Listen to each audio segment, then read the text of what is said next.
नमस्कार। इलेक्ट्रोहोम्योपैथी के इस एपिसोड में मैं 14वें क्रम पर आज 14वें दिन आप सब से मुखातिब हूँ और आप सब के बीच आपके विभिन्न उलझनों को लेकर के कुछ दूर करने का फिर प्रयास कर रहा हूँ। इससे पहले कि मैं अपनी बात आगे बढ़ाऊँ,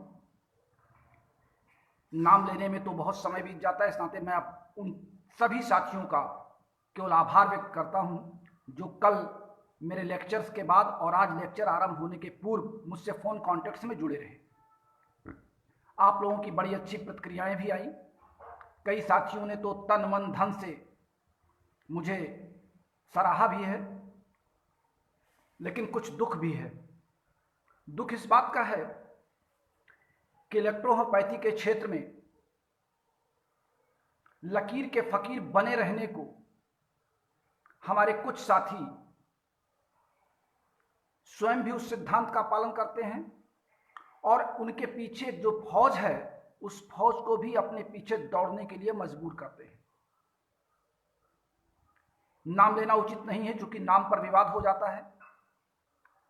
अभी एक सज्जन मेरे व्हाट्सएप पे लिख रहे थे कि आपने मेरा नाम लिया तो आपको मुझसे माफ़ी मांगनी चाहिए। मेरे भाई, मैंने आपसे पहले सबसे कहा है कि यदि आपको मेरी कोई बात समझ में नहीं आती है तो कृपया करके आप मेरे इस वीडियो को लाइक ना करें। हमारा कार्यक्रम हमारे उन साथियों के लिए है जो साथी हमारे को पसंद कर रहे हैं। यदि आपको हमारी सिद्धांत, हमारी थियरी या विज्ञान की बातें आपके दिमाग को फिट नहीं बैठ रही हैं,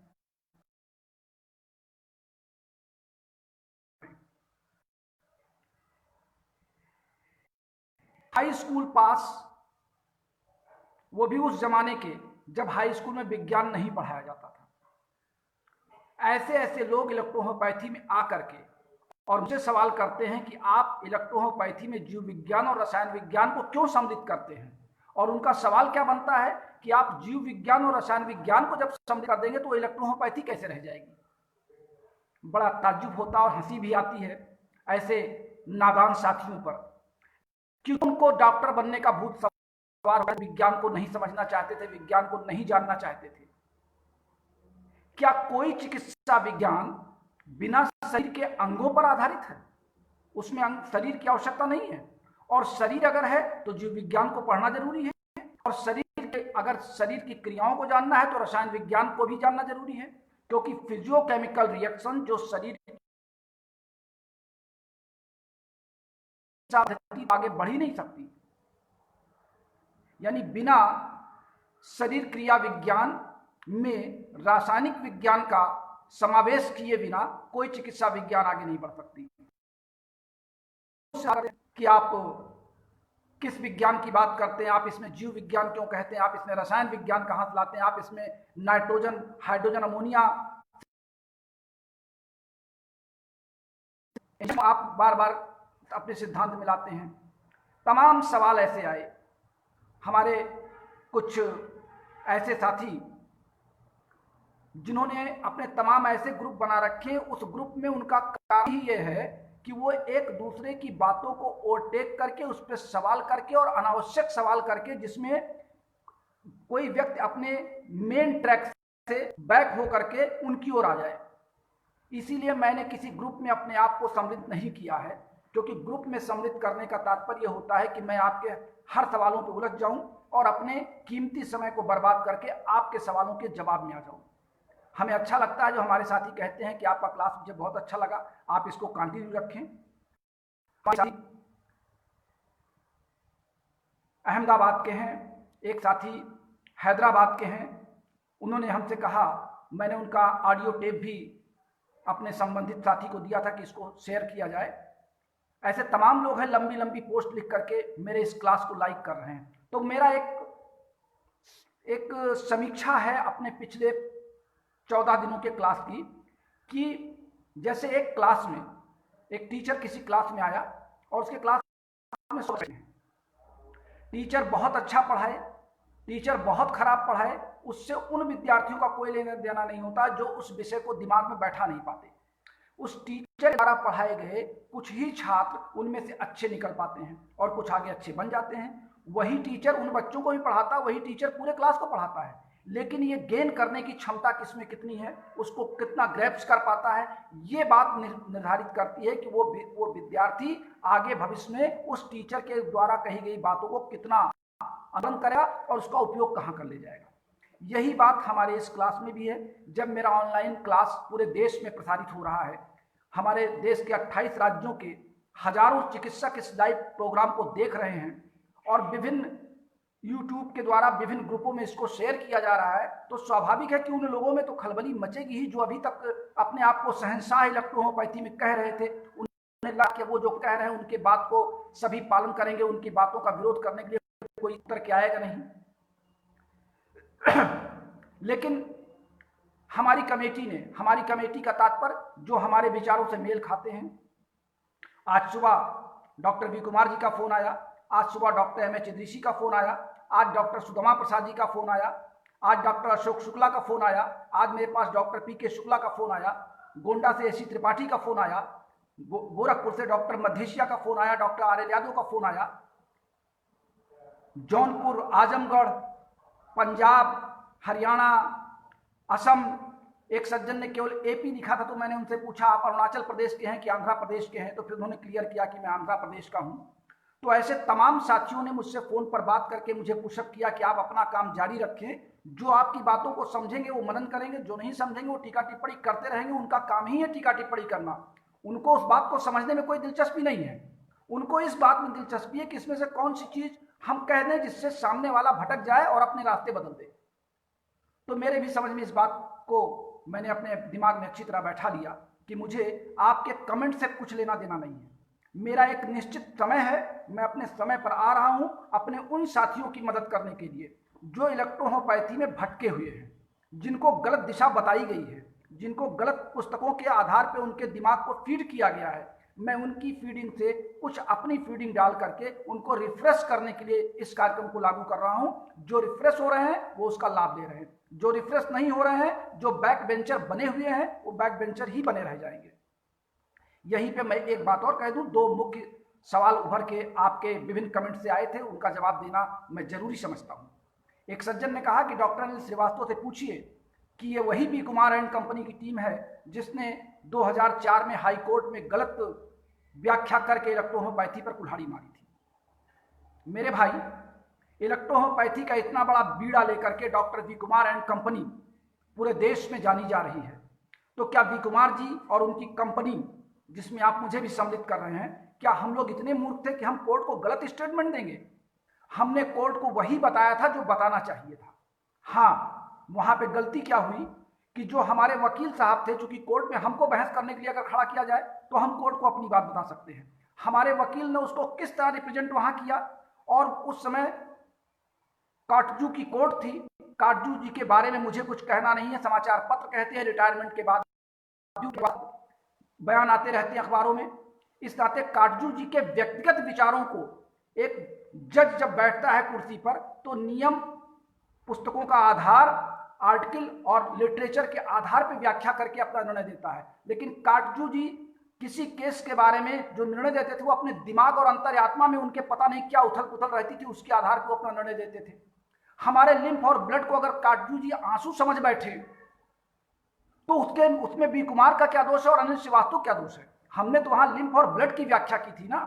अब उसको कोर्ट अगर आंसू समझ बैठे और आंसू के आधार पर हमारे केस को खारिज कर दे, तो आखिर वही बी कुमार तो हैं, वही तो बी कुमार की टीम है जिसको आज भी पूरा देश लाइक कर रहा है, आज भी उनके विचारों को मान रहा है, आज भी बी कुमार जी को जानने वाले, समझने वाले, या डॉक्टर इदरीसी को जानने वाले, समझने वाले, या डॉक्टर दीपक सिन्हा को जानने वाले, समझने वाले, या डॉक्टर सुदामा प्रसाद की बातों का मनन करने वाले, डॉक्टर प्रभाकर जी को मानने वाले, क्या लोग कम हो गए क्या? बल्कि लोग और बढ़े हैं। आज जितने लोग व्हाट्सएप ग्रुप में मेरे प्रति कमेंट कर रहे हैं, ये कमेंट करने वाले लोग आज नहीं कल, हो सकता है जब उनका दिमाग सही हो जाए, मेरे विचारों पर उनको सहमति बन जाए, तो कल फिर कॉल करेंगे। जैसे आज उन्होंने कहा कि आप मुझको आर्ट फोर्स बताइए क्या है। मुझे आप बताइए कि इलेक्ट्रोहोपैथी में आप जीव विज्ञान रसायन विज्ञान क्यों ले आते हैं? अब क्या मैं अपना सर पटक दूं कि मैं उनको बताऊं कि एक डॉक्टर होकर के मैं जीव विज्ञान रसायन विज्ञान नहीं जानूंगा तो क्या मैं खाक जानूंगा? और आर्ट फोर्स, आर्ट फोर्स पे बड़ी चर्चा है। मैंने परसों भी आर्ट फोर्स पे कहा, कल भी आर्ट फोर्स पे कहा, इसके पहले भी कहा। आर्ट फोर्स पैरासेल्सस की एक थियरी थी जो 2300 वर्ष पहले आई थी, और 2300 वर्ष पहले विज्ञान का जमाना कम था, फिलोसफर का जमाना ज्यादा था, अर्थात दर्शन शास्त्रियों का जमाना ज्यादा था। दर्शन शास्त्र वो ज्ञान है, वो विज्ञान है जो हम मन में कल्पना करते हैं कि ऐसा हुआ होगा, ऐसा होता है, ये हमको मानना चाहिए, हमारी अंतरात्मा से उसको स्वीकार करना चाहिए। और दर्शन शास्त्र में ही हमारे विभिन्न मतावलंबियों के धर्म भी आते हैं, उनकी धर्म ग्रंथ भी आते हैं, क्योंकि ये कोई जरूरी नहीं कि हम सभी धर्मों के ग्रंथों का पालन करें या हम सभी धर्मों के ग्रंथों को मनन चिंतन करें। हम शिव पुराण, विष्णु पुराण, दुर्गा पुराण या अन्य धर्मों के बाइबल पढ़ते हैं या कुरान पढ़ते हैं, हम ये कोई जरूरी नहीं कि हम उनकी सारी बातों को मान ही लें। हमारा कुछ उसमें अगर अच्छा निकलता है तो हम उसको मनन करते हैं, नहीं अच्छा निकलता तो उसको ये समझ के कर देते हैं कि इसके लिखने वाले ने हो सकता है इसकी व्याख्या अपने क्रम में की हो, वो हमारे समझ के बाहर है। ठीक उसी तरीके से आर्ट फोर्स की जब कल्पना की गई, आर्ट फोर्स का अर्थ है आदि शक्ति। और आदि शक्ति क्या केवल पौधों में ही भगवान ने दिया था? अगर आदि शक्ति सूर्य की आई हुई ऊर्जा से आपका तात्पर्य है, तो आदि शक्ति, जैसा कि आप कह रहे हैं कि संभवतः आदि फोर्स या आदि शक्ति सूर्य की ऊर्जा पौधों पे आती है और उस ऊर्जा को हम अपने शरीर में औषधि के रूप में ग्रहण करते हैं।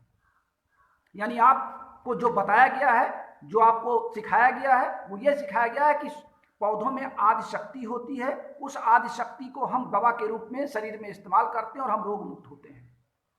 तो आदि शक्ति यानी ऊर्जा के रूप में आती है, हम ऊर्जा के रूप में ग्रहण करते हैं। तो हमारे शरीर की जो आदि शक्ति प्रकृति ने दिया है, हमारे शरीर में जो आदि शक्ति विद्यमान है, तो क्या हम उस आदि शक्ति पर बाहरी आदि शक्ति को, पौधों की आदि शक्ति को ला करके उसका वजन बढ़ाना चाहते हैं, या उसकी मात्रा बढ़ाना चाहते हैं, या उसकी कार्यशैली में तीव्रता लाना चाहते हैं? पहले ये तो आप तय करो कि आप आदि शक्ति से हमको समझाना क्या चाहते हो। जब मैंने कह दिया कि आदि शक्ति को वैज्ञानिक समीक्षा के बाद किसी विज्ञान ने उसको मान्यता नहीं दी। आर्ट फोर्स, हम देवी देवताओं को मानते थे कि आदि शक्तियां आ गई हैं, आदि माता शक्ति आ गई हैं, आदि शंकर जी आ गए हैं, आदि देव ही देवता हैं। हमारे सारे धार्मिक जितने महापुरुष हैं उनके अंदर आदि शक्ति थी। वो चिंतन मंथन करके अपने मनोयोग से अपने सारे इंद्रियों को बस में करके अपने बॉडी को कंसंट्रेट कर लेते थे, और कंसंट्रेट करके हम सम्मोहन के द्वारा एक दूसरे से लिंक होकर के हम बात भी कर लेते थे।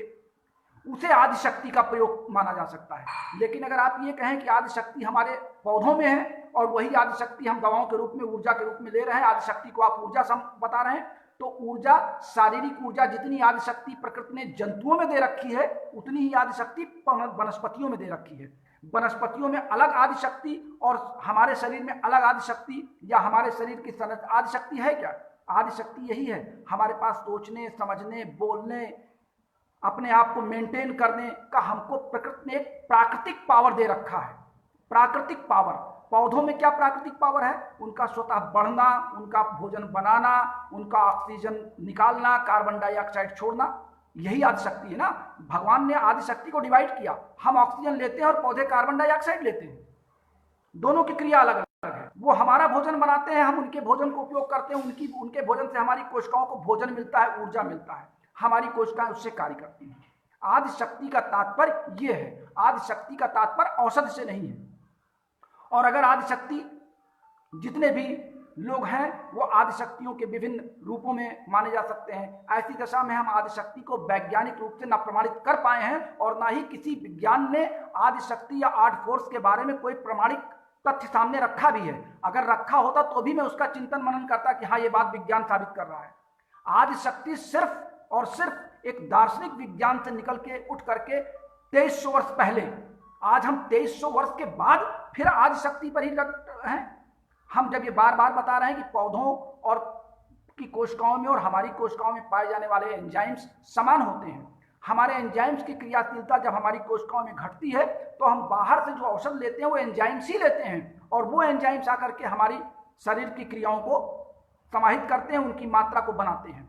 हमारे एक सज्जन ने फोन पे कहा कि आप एंजाइम्स किसे कहते हैं, या तो ऑर्गेनिक, विभिन्न ऑर्गेनिक सब्सटेंस जिसमें एंजाइम्स पाए जाते हैं। एंजाइम्स कई प्रकार के होते हैं, जैसे आपके भोजन में आपके शरीर के अंदर बनने वाले एंजाइम्स होते हैं। एमाइलेज होता है, माल्टेज होता है, लैक्टोज होता है, सुक्रोज होता है, एंडोपेप्टिडेज होता है, पेप्सिन होता है, रेनिन होता है। ये सब हमारे जो पाचक एंजाइम हमारे, आज मैं आपको पाचक से क्रिया समझाने वाला था, लेकिन आपने मुझको फिर बैक कर दिया।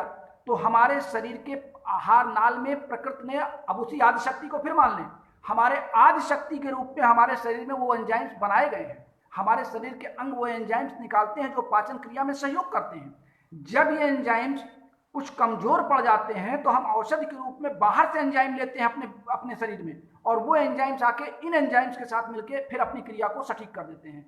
सिर्फ इन औषधियों को एंजाइम्स कहे जाने का प्रमाण यही है। आप माने या ना माने, मैं आपको जबरदस्ती मनवाने के लिए तैयार नहीं हूं।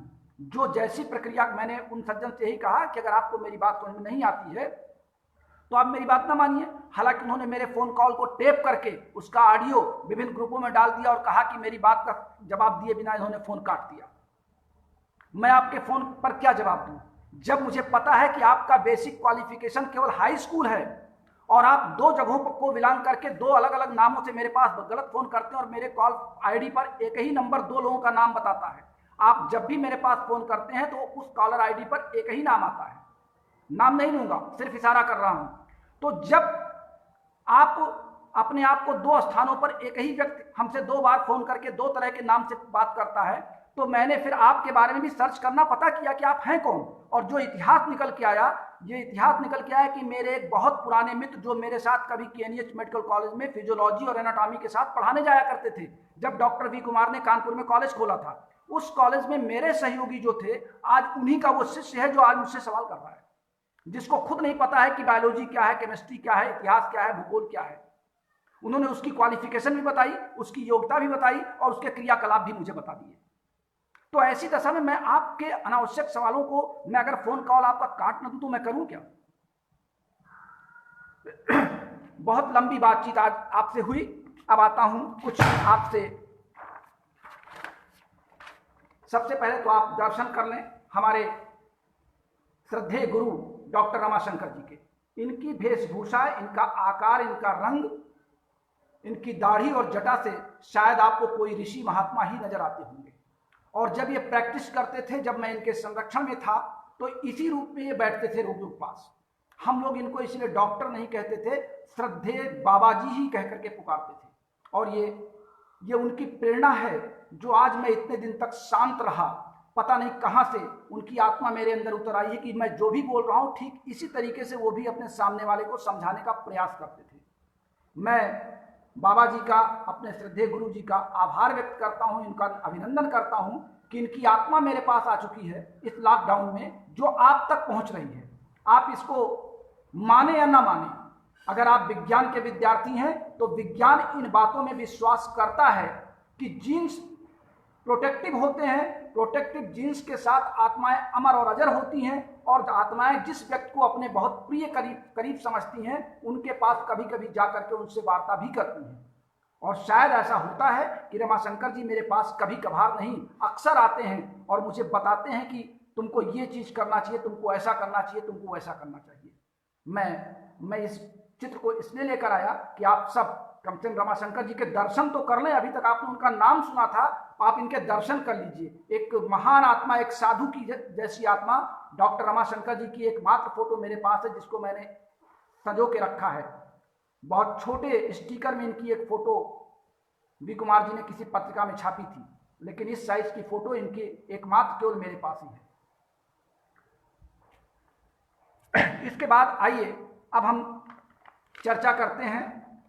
चूंकि क्लास आज आपने सवालों पर आधारित कर दिया, तो आज मैं अपने कुछ लेख जो रमाशंकर जी से भी संबंधित हैं, मैं उसी को पढ़ करके और उसके पहले प्रश्न पढ़ूंगा। हो सकता है वो प्रश्न आपके हों, क्योंकि आपके सवाल आ रहे हैं, तो मैंने सोचा कि लाइए मैं इन्हीं प्रश्नों के उत्तरों को आपको बता दूं। कुछ सवाल जैसे इलेक्ट्रोहोम्योपैथी चिकित्सा में कुछ भ्रमों का निवारण मैं आपका कर रहा हूं। इलेक्ट्रोहोम्योपैथी विज्ञान है, ये बात तो मैं आपका भ्रम दूर कर चुका हूं। इलेक्ट्रोहोम्योपैथी की दवाएं क्या है? सवाल नंबर 1, इलेक्ट्रोहोम्योपैथी की दवाएं क्या है? तो मैं पढ़ रहा हूं, आप सुने, बहुत आराम से पढ़ रहा हूं। इलेक्ट्रोहोम्योपैथी की दवाओं को आर्ट फोर्स बताया गया है। विज्ञान आर्ट फोर्स को मान्यता प्रदान नहीं करता। विज्ञान होने के कारण इलेक्ट्रोहोम्योपैथी भी आर्ट फोर्स को मान्यता प्रदान नहीं करती। पौधों के रासायनिक यौगिकों में रासायनिक ऊर्जा होने के प्रमाण हैं, परंतु किसी अन्य प्रकार के ऊर्जा या फोर्स होने के प्रमाण आज तक नहीं मिल पाए हैं। पौधों से तैयार होने के कारण इलेक्ट्रोहोम्योपैथी की दवाएं पौधों में पाए जाने वाले रासायनिक पदार्थों में से ही कुछ हैं, जिन्हें रासायनिक गुणों के आधार पर और क्रिया के आधार पर उनको एंजाइम्स का नाम दिया गया है। पौधों के अन्य रासायनिक यौगिक दवा हो सकते हैं, परंतु उनकी मात्रा इतनी कम होती है कि वो निष्क्रिय हो जाते हैं। जैसे कल मैंने आपको बताया था कि प्रत्येक कोशिका में कुछ मेजर कंपोनेंट्स होते हैं, कुछ माइनर कंपोनेंट होते हैं और कुछ बिल्कुल माइनर से भी माइनर कंपोनेंट होते हैं। कल मैंने आपको परसेंटेज बताया था कि यानी 0.075% के जो हैं वो इतनी अल्प मात्रा में होते हैं कि फिर उनका रिएक्शन या उनका क्रियाकलाप बॉडी कोशिकाओं में जाकर के नगण्य दिखाई पड़ता है। शेष जो मेजर कंपोनेंट होते हैं उनकी क्रियाएं अलग दिखाई पड़ती हैं।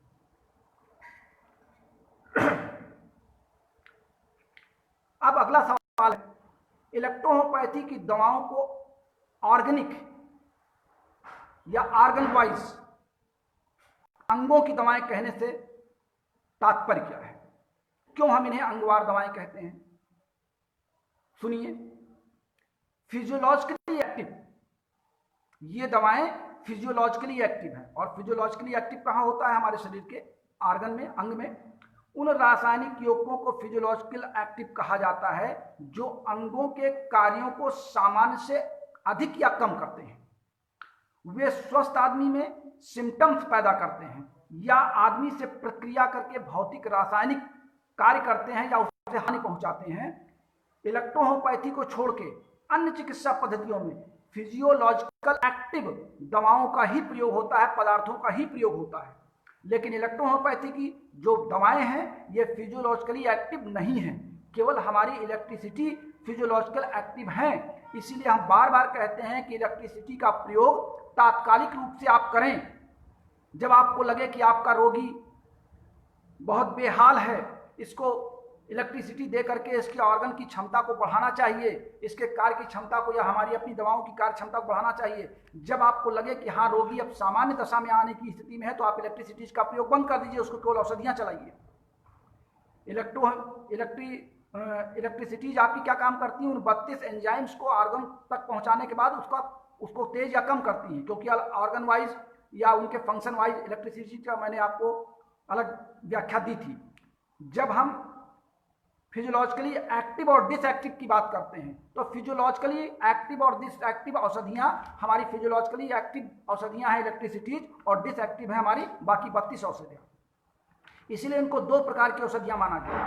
एक अंगों की फंक्शनल मेडिसिन जो अंगों को, और दूसरी है टिश्यू मेडिसिन तो जो कार्य करने तथा इन दवाओं की उचित मात्रा देने पे जो फंक्शनल मेडिसिन होती है वो अंग की कार्य क्षमता को, और टिश्यू मेडिसिन क्या करती है? अंग में होने वाली क्षति को दूर करती है।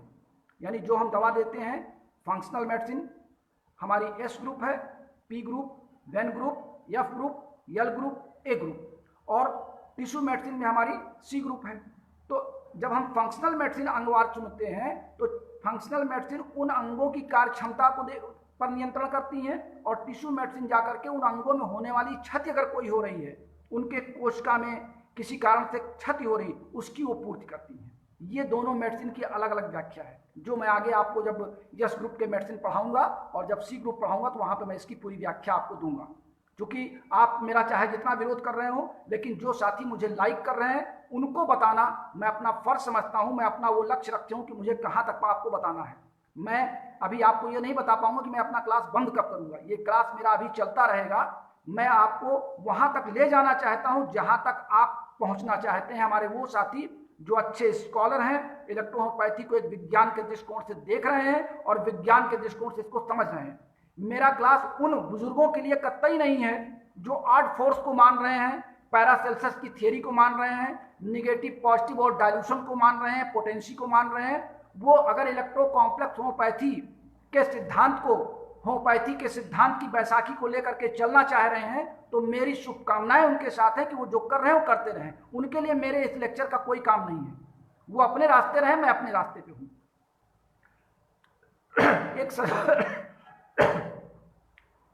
दूसरा सवाल है इलेक्ट्रो होम्योपैथी की दवाएं कितनी हैं, उनके गुण क्या है। ये आपको मैं बता चुका हूं कि उनकी दवाएं कितनी हैं। आपको पता है कि एस ग्रुप में 8 मेडिसिन है, एफ ग्रुप में 2 मेडिसिन है, पी ग्रुप में 4 मेडिसिन है, ए ग्रुप में 3 है, एल ग्रुप में 1 है, वर ग्रुप में 2 है, वेन ग्रुप में 1 है और सी ग्रुप में 10 है। कुल मिला के ये 31 मेडिसिन होती हैं। 5 इलेक्ट्रिसिटीज है तो 31 और 5 36 हो जाता है। एक आपका एस लास और दूसरा एपीपी मिला के ये 38 मेडिसिन हो जाती है। यानी स्लास और एपीपी ये ना टिश्यू मेडिसिन है और ये ना फंक्शनल मेडिसिन है, ये दोनों आपकी एक्स्ट्रा ऑर्डिनरी मेडिसिन है जो बाद में बनाई गई थी, जिनके कार्य भी अलग हैं। इलेक्ट्रो होम्योपैथी की दवाएं गंध, रंग, स्वाद रहित हैं। इलेक्ट्रिसिटीज का प्रभाव अंगों के कार्यों पर है। ध्यान दें, इलेक्ट्रिसिटीज का प्रभाव अंगों के कार्यों पर है। अगला सवाल हमारा है कि अब आपका मुख्य सवाल जो आप बार बार कर रहे थे, मैंने उसको उठा लिया है। इलेक्ट्रो होम्योपैथी की दवाओं में डाइल्यूशन या पोटेंसीज का व्यवहार करना चाहिए अथवा नहीं। मेरे हिसाब से, रमाशंकर जी के हिसाब से, उनकी टीम के हिसाब से इलेक्ट्रो होम्योपैथी की दवाओं में डाइल्यूशन का व्यवहार करना उचित कदापि नहीं है। इलेक्ट्रो होम्योपैथी की अधिकांश दवाएं स्वस्थ आदमी में सिम्टम्स पैदा नहीं करती। हम डाइल्यूशन का प्रयोग जो अन्य चिकित्सा पद्धतियां कर रही हैं वो लक्षण का आधार लेकर के लक्षणों को दूर करने के लिए प्रयास करती हैं। तो लक्षण कई प्रकार के होते हैं, एक ही अंग में कई लक्षण होते हैं। उन लक्षणों, कोई लक्षण बढ़े होते हैं, कोई घटे होते हैं, उस हिसाब से वो पोटेंसी तय करते हैं कि हमको ये दवा 30x में देना है, ये दवा 200 में देना है, ये दवा 1000 पावर में देना है, ये हमको 1m में देना है। वो उनका अपना फार्मूला हो सकता है। हमारे इलेक्ट्रो होम्योपैथी में हम किसी लक्षण की व्याख्या नहीं करते, हम लक्षण की दवा नहीं देते, और ना ही हमारी इलेक्ट्रो होम्योपैथी की औषधियां जो फिजियोलॉजिकल रिएक्शन करती जाकर के बॉडी में, ये कोई सिम्टम्स या लक्षण पैदा नहीं करती। ऐसे पदार्थों का पोटेंसीज बनाना, व्यवहार करना सब पद्धतियों के विवादास्पद सिद्धांतों को अपनाना माना जाएगा।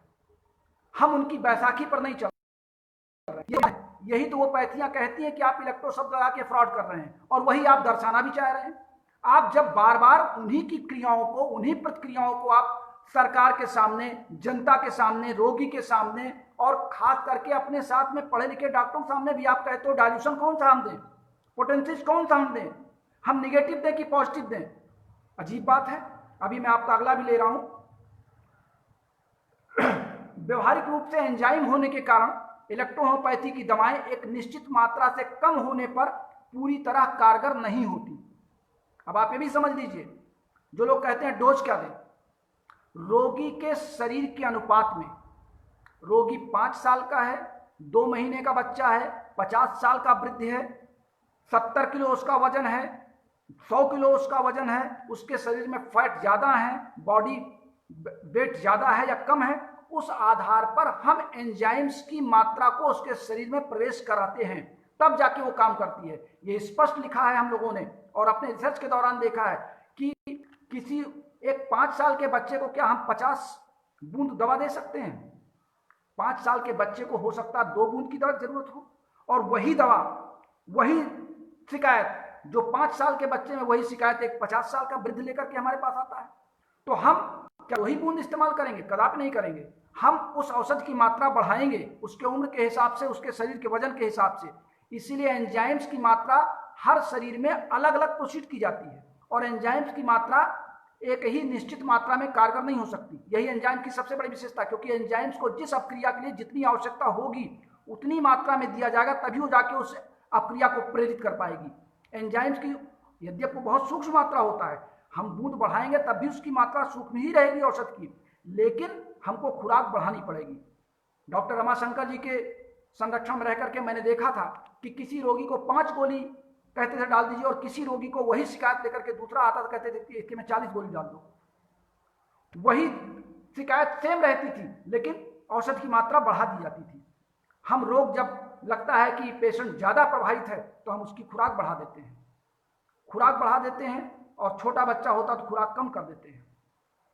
अगला देखिए, इलेक्ट्रोहोम्योपैथी में पॉजिटिव और निगेटिव का होना क्या सिद्धांत में आता है? सवाल आपके हैं, मैंने भी सवाल बना दिया और मैं उसका जवाब भी बना के लेके आया हूं। अगर आपके समझ में आता है तो बहुत अच्छा है, नहीं समझ में आता तो कोई बात नहीं। इलेक्ट्रोहोम्योपैथी रोग को पॉजिटिव अथवा निगेटिव मानना ये एक गलत सिद्धांत है, और इलेक्ट्रोहोम्योपैथी को वैज्ञानिक दृष्टिकोण से अगर हम मानते हैं तो पॉजिटिव और निगेटिव ये रोग नहीं होते, पॉजिटिव और निगेटिव लक्षण होते हैं। रोग तो एक ही है, जो बार बार मैं कह रहा हूं, any persistent change in the lymph और blood that is called disease. तो पॉजिटिव और निगेटिव रोग, जैसे मान लीजिए बुखार का रोगी आया, तो बुखार अगर तेज है तो तेज उसका लक्षण हो गया ना। पेट दर्द बहुत तेज है तो उसका लक्षण हो गया ना। अन्य चिकित्सा पद्धतियों वाले पूछते हैं ना कि आपको सोने पर कैसा लगता है, आपको सुबह उठने पर कैसा लगता है, आपको मीठा कैसा अच्छा लगता है, तीता कितना अच्छा लगता है, तो वो क्या पूछते हैं? वो आपके लक्षण पूछते हैं। वो लक्षण के आधार पर उन दवाओं के लक्षणों को टैली करते हैं। और हम क्या करते हैं? हम आपसे आपकी शिकायत को सुन के उस अंग तक पहुंचते हैं जिस अंग से ये शिकायत निकल के आ रही है। हम उस अंग के में कार्य करने वाली कोशिकाओं के ऊतक के अंदर टिश्यू फ्लूइड में जिस एंजाइम्स की जरूरत होती है उस एंजाइम तक हम अपने आप को पहुंचाते हैं। आगे हम लिखते हैं, क्योंकि इलेक्ट्रोहोम्योपैथी के अनुसार लिम्फ और ब्लड के सामान्य स्थिति में होने वाला प्रत्येक लगातार बने रहने वाला परिवर्तन रोग है। रोग के फलस्वरूप अंगों की कार्य क्षमता घट जाती है, जिसके कारण अंगों के कार्य असमान हो जाते हैं। शायद अंगों का सामान्य से अधिक कार्य करने को आप पॉजिटिव कहते होंगे और अंगों का सामान्य से कम काम करने को आप नेगेटिव कहते होंगे। इलेक्ट्रोहोम्योपैथी की दवाएं अंगों की कार्य क्षमता को बढ़ाकर सामान्य करके सीधे रोग की चिकित्सा करती हैं। इस कारण पॉजिटिव और नेगेटिव रोग नहीं हो सकते, बल्कि ये रोग के लक्षण हो सकते हैं। अगला सवाल है, इलेक्ट्रोहोम्योपैथी की दवाओं की सीमाएं क्या है? उसके रोग का सिद्धांत, चिकित्सा का सिद्धांत, दवाओं के बनाने की विधि यानी फार्मेसी, दवा की प्रकृति, उसका हानि लाभ, दवा देने की विधि इलेक्ट्रोहोम्योपैथी की सीमाएं निर्धारित करते हैं। इलेक्ट्रोहोम्योपैथी का क्राइटेरिया ये है कि वो हानि कितना करते हैं, लाभ करते हैं कि नहीं करते हैं, इनकी फार्मेसी कैसी है, इनकी प्रकृति कैसी है, ये दवा कैसे बनाई जाती है, इनमें क्या खासियत है, ये क्राइटेरिया हो सकता है। क्राइटेरिया किसी अन्य चिकित्सा पद्धति की लक्षण नहीं हो सकते। पॉजिटिव, निगेटिव, डायल्यूशन और पोटेंसी नहीं हो सकती इसकी क्राइटेरिया, न इसकी सीमाएं बन सकती हैं।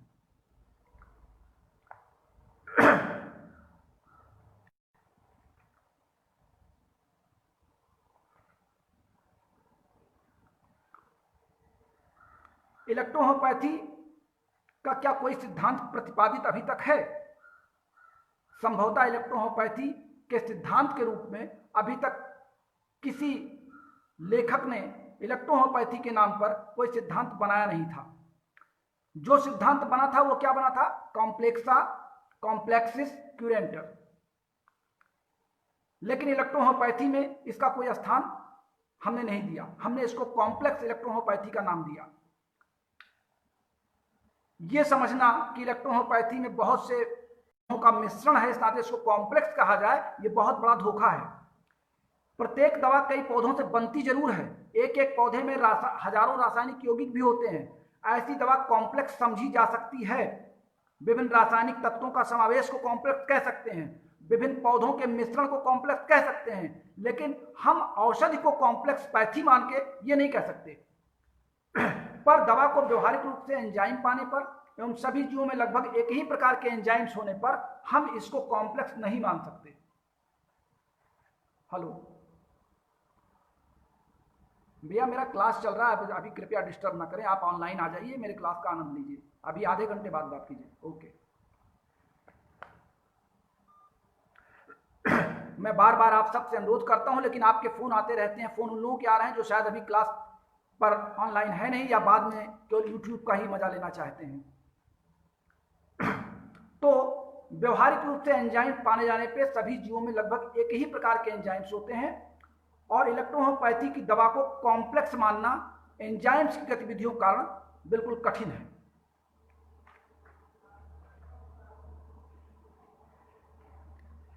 हमारी इलेक्ट्रोहोम्योपैथी की जो औषधियां हैं वर्तमान में, हमारी इलेक्ट्रोहोम्योपैथी के जो सिद्धांत या जो क्राइटेरिया हमने बनाया है, उस क्राइटेरिया के विरोधी कौन है, यानी उनका विरोध कहां पर है, वो मैं आपको बता रहा हूं। पहला विरोध क्या है कि पॉजिटिव और निगेटिव को मानना।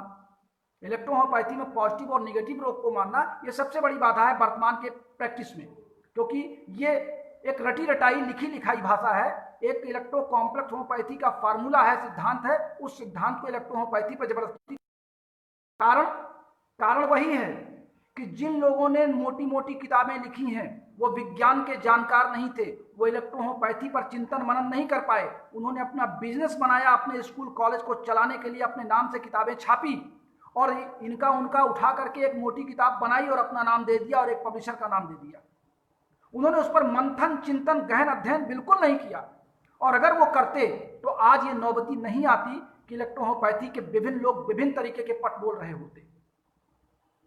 और आज भी जो लोग उन किताबों का पालन कर रहे हैं, अभी एक सज्जन जौनपुर से मुझे कह रहे थे कि सर आप जो पढ़ा रहे हैं बहुत अच्छा पढ़ा रहे हैं, हम लोग तो इतने कंफ्यूज कर गए थे इतने सिद्धांतों पे, अब लग रहा है कि जो आप कह रहे हैं उन बातों में कुछ मायने हैं, कुछ मायने निकल के आ रहे हैं कि आपकी बातों में हम लोग कुछ समझ रहे हैं, और किताबें जो बता रही हैं वो गलत है।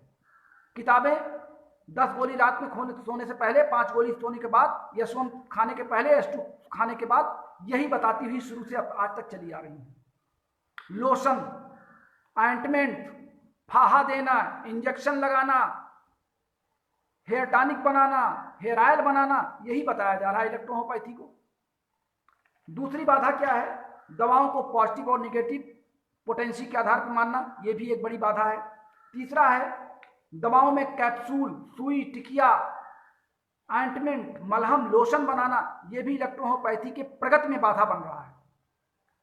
और सबसे बड़ी बाधा कभी ना समाप्त होने वाले रोगों की व्याख्या, यानी इलेक्ट्रोहोम्योपैथी की किताबों को मोटा करके दर्शाने वाले ये दिखाते हैं कि एलोपैथी ने जो रोग का नाम दिया है, जो उन्होंने रोग के कारण की व्याख्या की, हम उसको इलेक्ट्रोहोम्योपैथी में पढ़ा दें और इलेक्ट्रोहोम्योपैथी से वो किताब मोटी हो जाएगी तो हम रोगों में तैरते रह जाएंगे और हमको लगेगा कि हम बहुत अच्छे लेखक हैं। कोहेवेशन, स्पेजिकेशंस, कोल्ड डिस्टिलेशन और स्ट्रोक। एक सज्जन ने कहा कि इसमें कितने स्ट्रोक लगा दिए जाएं, कितने झटके लगा दिए जाएं। स्ट्रोक लगाने से दवा का स्ट्रेंथ कैसे बढ़ता है, इसको आज आप साबित कर पाएंगे। स्ट्रोक लगाने का क्या तात्पर्य है? एक डेमो तो आपने देखा, जो डेमो कल दिखाया गया था, यही डेमो 2012 में इलाहाबाद के एक सभागार में दिखाया गया था, और इनके जहां से इन्होंने सीखा है वो वहां आए थे, और संयोगवश मैं उस कार्यक्रम का एंकर था, और उस मंच पर इलाहाबाद हाई कोर्ट के मुख्य न्यायाधीश और 4 अन्य न्यायाधीश, साथ में विभिन्न चिकित्सा पद्धतियों के बहुत अच्छे अच्छे उच्च कोर्ट के विशिष्ट विशेषज्ञ बैठे हुए, और उनके सामने इस काइनेटिक एनर्जी और पोटेंशियल एनर्जी का यही डेमो वहां चलाया गया था। और आप याद होगा पंडित मदन मोहन मालवीय के भतीजे मालवीय जी जो इलाहाबाद में रहते हैं, वो भी उस मंच पर बैठे हुए थे। और जब मैंने उस प्रयोग के परिणाम को बोलना शुरू किया तो मेरा शब्द था कि ये परिणाम असफल रहा। उन्होंने उठ करके अपने स्थान से आया और मेरी पीठ पर हाथ रख के उन्होंने सहलाया। उन्होंने कहा कि डॉक्टर अनिल, आपने बहुत सही नब्ज पकड़ी कि ये प्रयोग असफल रहा। प्रयोग फेल नहीं हुआ बल्कि असफल रहा, क्योंकि वहां पे उस प्रयोग को जिस गतिविधि के साथ या जो दावे के साथ वो करना चाहते थे वो वहां कर नहीं पाए। और 2012 से लेकर के 2020 तक, पिछले 8 सालों में उन्होंने अपने उस परिवर्तन या उस शोध पर विचार भी नहीं किया, मनन भी नहीं किया, केवल लकीर के फकीर बने हुए आज तक भी चले आए, वही डेमो दिखा रहे हैं। भाई आप कुछ करें, जैसे मैं आपको बता रहा हूं तो मैं आपको समझा रहा हूं कि एंजाइम्स क्या है, टिश्यू क्या है, टिश्यू फ्लूइड क्या है। एंजाइम्स का आधार दवाओं का हम क्यों ले रहे हैं, हम 8 फोर्स को क्यों नकार रहे हैं, हम पॉजिटिव निगेटिव को क्यों नहीं मान्यता दे पा रहे हैं। अंतरात्मा कह रही कि पॉजिटिव निगेटिव लक्षण है, ये रोग नहीं है। हम लक्षण को थोड़ी दूर कर पा रहे हैं, लक्षण तो हजारों है, फिर कितनी दवाइयां हमारे पास है? हमारे पास तो कुल 32 दवाइयां हैं। तो जब हम अंगों की दवा रखे हैं तो हम लक्षण को क्यों तलाशते हैं? पोटेंसी अगर देते हैं तो पोटेंसी फिर वही हो गया, पोटेंसी तो लक्षण के आधार पर पोटेंसी बनी है, घटते हुए लक्षण, बढ़ते हुए लक्षण, कम लक्षण, ज्यादा लक्षण, उसी हिसाब से पोटेंसी और डायल्यूशन का प्रयोग किया गया है। तो हम दूसरी चिकित्सा पद्धतियों की पर क्यों चलते हैं? क्या कभी आयुर्वेद एलोपैथ के आधार पर चला, होम्योपैथ आयुर्वेद के आधार पर चला, यूनानी आयुर्वेद के आधार पर क्या चला? क्या एलोपैथ ने होम्योपैथी और आयुर्वेद का सिद्धांत माना? जी नहीं। हर चिकित्सा पद्धति का अपना अपना अलग अलग स्थान है, उनका अपना अलग अलग सिद्धांत है, और हर चिकित्सा पद्धति को इस विश्व में अपने अपने विधि से चिकित्सा कार्य करने के लिए पूरी स्वतंत्रता होनी चाहिए। अभी सुबह हमारे सुदामा प्रसाद जी ने कोरोना पर एक बड़ा अच्छा प्रयोग भेजा उन्होंने, और कई लोगों के पास वो मैटर गया। डॉक्टर डीसी ने मुझे सुबह उसको फॉरवर्ड भी किया। ये बिल्कुल सत्य है कि विटामिन सी हमारे शरीर में इम्यूनिटी पावर को बढ़ाती है। हरा मिर्चा खाने से, टमाटर खाने से, नींबू का रस पीने से, संतरा खाने से विटामिन सी की प्रचुर मात्रा जिस भोज्य पदार्थ में हमको मिलती है, जिस फूड कैपेसिटी में मिलती है, वो सब हमको खाने से हमारे शरीर का इम्यूनिटी पावर, प्रतिरोधक क्षमता में वृद्धि होती है।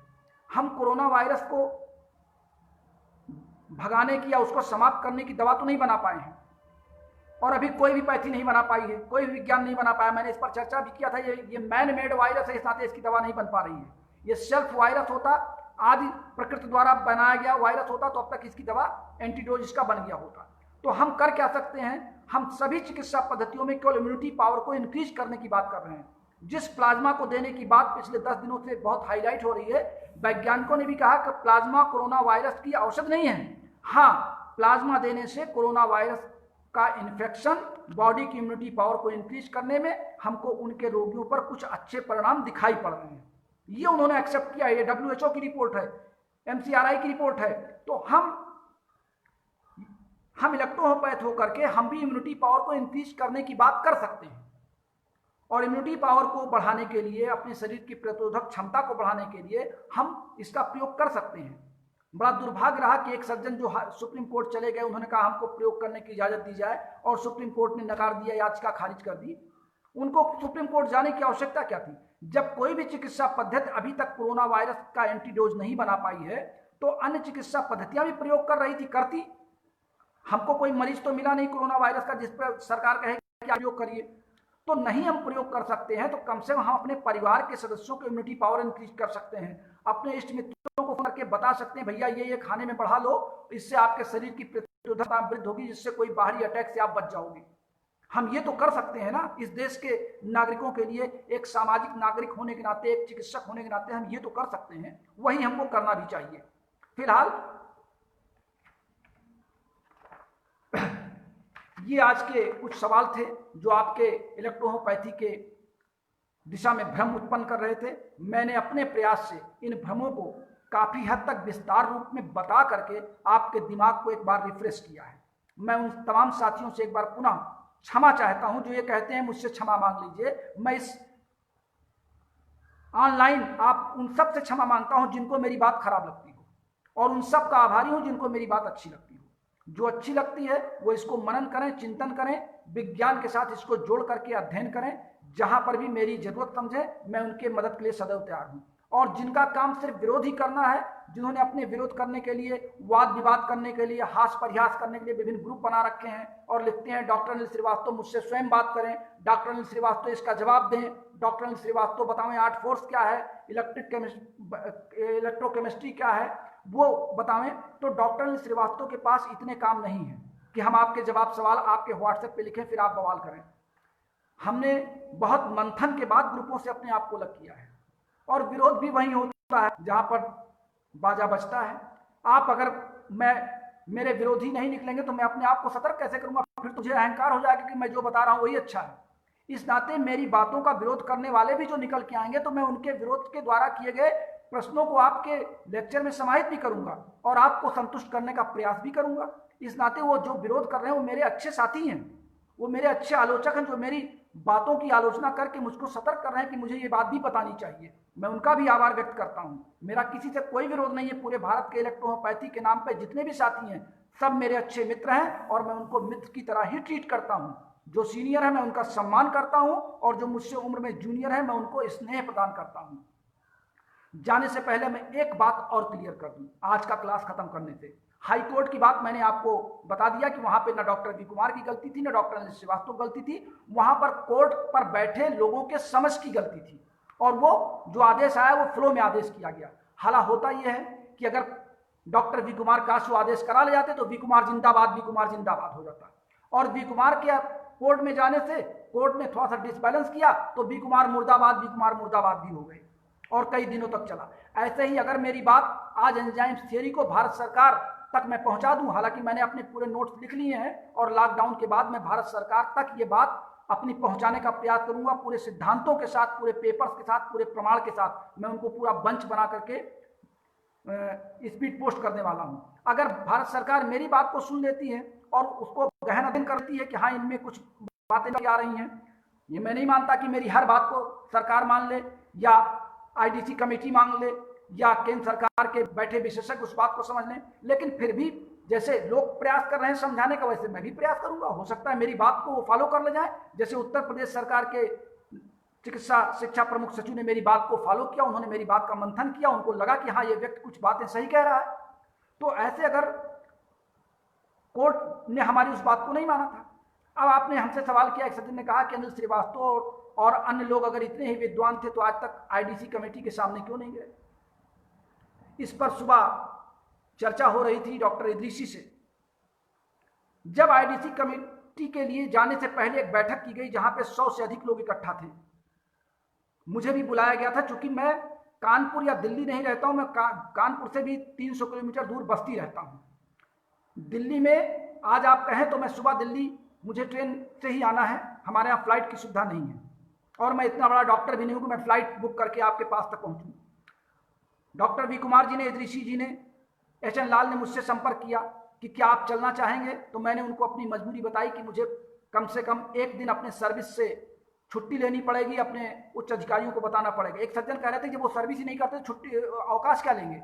चलिए बड़ी अच्छी बात है, आप मान लें मैं सर्विस नहीं करता हूँ, इससे तो और अच्छी बात है कि मैं इलेक्ट्रोहोपैथी के लिए बिल्कुल फ्री हूँ, आप इससे संतुष्ट हो जाएं। तो मैं जब मेरे सीनियर वहाँ डॉक्टर वी कुमार जी गए उस मीटिंग में थे, डॉक्टर इदरीसी उस मीटिंग में थे, डॉक्टर एचएन लाल उस मीटिंग में थे, तो जब मेरे ही विचारों को फॉलो करने वाले लोग उस मीटिंग में थे तो अनिल श्रीवास्तव भी उस मीटिंग में जाके एक संख्या बढ़ाने का क्या मतलब है। उन लोगों से मुझे वो बातें पता चल जाती थी, वहाँ पे क्या बैठक हुई, क्या मीटिंग हुई। उस मीटिंग का उद्देश्य भी कोई सफल नहीं रहा, क्योंकि इदरीसी जी ने एक प्रस्ताव रखा था कि इतनी भीड़ का मतलब है कि आ बैल मुझे मार करना, पहले सब आपस में राय बना लें, राय बनाने के बाद एक ज्वाइंट एसोसिएशन के लेटर पैड पर वहाँ पे पहुँचाया जाए। लेकिन आईडीसी कमेटी के सामने जाने की होड़ लग गई। आईडीसी कमेटी ने जब आपको कुछ पॉइंट्स दिए और कुछ बताया कि आप इस पर अपने पेपर्स लेके हमारे पास आइए, तो आप अभी तक वहाँ क्यों नहीं गए। अगर आप 2 कमरे का मेडिकल कॉलेज चला रहे हैं या कम मानक पर आप औषधियाँ बना रहे हैं, तो आप जाते तो वहाँ तक कि मैं ये कर रहा हूँ, आप आके देखिए। हो सकता था सरकार आप पे कोई आपत्ति लगाती। आपत्ति लगाने का तात्पर्य ये हुआ कि आपका केस पेंडिंग में है, आप लगातार सरकार की निगाह में बने हुए हैं और आप समाप्त नहीं किए गए हैं, और जब आपको मौका मिलता आप वो आपत्तियां दूर करते। तो आप तो आपत्ति के नाम पे 50 कोस दूर भागे, वहां तो मोटी मोटी फाइलें लेकर के 100 से 150 लोग पहुंच गए, बड़े बड़े आलीशान होटलों में खाना खाया, फोटो भेजा, बाकायदे वीडियोग्राफी भेजी कि यहाँ लंच कर रहे हैं, इस मेज पर बैठे हैं, इनसे वार्ता कर रहे हैं, यहाँ पर खड़े हैं, ये निदेशक बैठे हैं, ये सचिव बैठे हैं। लेकिन जब सरकार ने आपको कहा कि आप इस पॉइंट पर हमारे सामने आइए, तो आप क्यों मैदान छोड़ के भाग गए। काश अगर सरकार मुझसे कहे तो मैं तो कहूंगा कि मैं एक डिस्पेंसरी खोल के बैठा हूं, मैंने ये प्रयोग किया है, मेरे ये सिद्धांत है, मुझको आप 2 घंटे का मौका मंच पे दीजिए, मैं अपनी बात कह रहा हूं। आपको अगर इसमें लगता है आप कोई आपत्ति देते हैं तो मैं उस आपत्ति को पुनः दूर करने का प्रयास करूंगा। और ये वीडियो, ये ऑडियो जो आपसे मैं पहुंचा रहा हूं, ये पूरे देश में जा रहा है, पूरे विश्व में जा रहा है यूट्यूब के माध्यम से, तो एलआईयू तक भी जा रहा होगा, सरकार के माध्यमों तक भी जा रहा होगा। हो सकता है ये वीडियो या ऑडियो सरकार के लोग भी सुन रहे हो, तो उनको भी अगर मेरी बात पता चलेगी तो सरकार के पास तो इतने माध्यम है कि अनिल श्रीवास्तव को स्वयं बुला लेंगे। अनिल श्रीवास्तव को वहां तक पहुंचने की नौबत ही नहीं आएगी, वो स्वयं मुझे कॉल कर लेंगे, मेरा नंबर भी फोन पर है कि आइए और आप अपनी बात कहिए। तो बार बार आप ये बातें क्यों कहते हैं कि मैं सरकार के पास क्यों नहीं गया। ये आपको कैसे पता है कि मैं सरकार के सम्मुख नहीं खड़ा हुआ। मेरे पेपर्स गए हैं, मेरे पिछले 40 साल के पेपर्स हमारे जो सहयोगी लोग हैं उनके माध्यम से जा रहे हैं, और जितने पेपर्स, जितने पत्रजात doctor V Kumar and company ने विभिन्न उपक्रमों में किया है, विभिन्न राज्य सरकारों से किया है, शायद उतने पत्र जात या उतना बड़ा कार्यालय या उतनी फाइलों का बोझ किसी के पास भी नहीं जो लोग वहां आईडीसी कमेटी के सामने गए थे। ये मेरा दावा है, मेरा चैलेंज है, क्योंकि मुझे पता है वी कुमार जी के लिखने की कैपेसिटी क्या है, उनके सोचने की कैपेसिटी क्या है। तो ऐसी दशा में इस तरह के अनर्गल आरोप लगा करके इलेक्ट्रोहोम्योपैथी केस बनने वाले माहौल में, जहां पर मैं अपने न्यू कॉमर्स को अच्छी अच्छी बातें बताने के उद्देश्य से आ रहा हूं, ऐसे जहां पर मैं अच्छी अच्छी बातों को बताने के उद्देश्य से आपके बीच हूं और मैं ऑन लाइव आपके सामने चल रहा हूं, तो अनावश्यक सवालों कर करके आप माइंड को डाइवर्ट क्यों करना चाहते हैं? आप जो कर रहे हैं वो करिए, आपको नहीं पसंद आ रहा आप मत लाइक करिए, आपके पास समय नहीं है मेरे सुनने का, आप मत सुनिए, लेकिन जो लोग सुन रहे हैं उनको डिस्टर्ब मत कीजिए। इन्हीं शब्दों के साथ मैं आज का ये क्लास यहीं पर समाप्त करता हूं। कल मैं पाचन क्रिया या डाइजेस्टिव सिस्टम के बारे में आप सबके सामने कुछ बातों को लेकर के आऊंगा। तब तक के लिए बहुत बहुत धन्यवाद। आप सबका नमस्कार।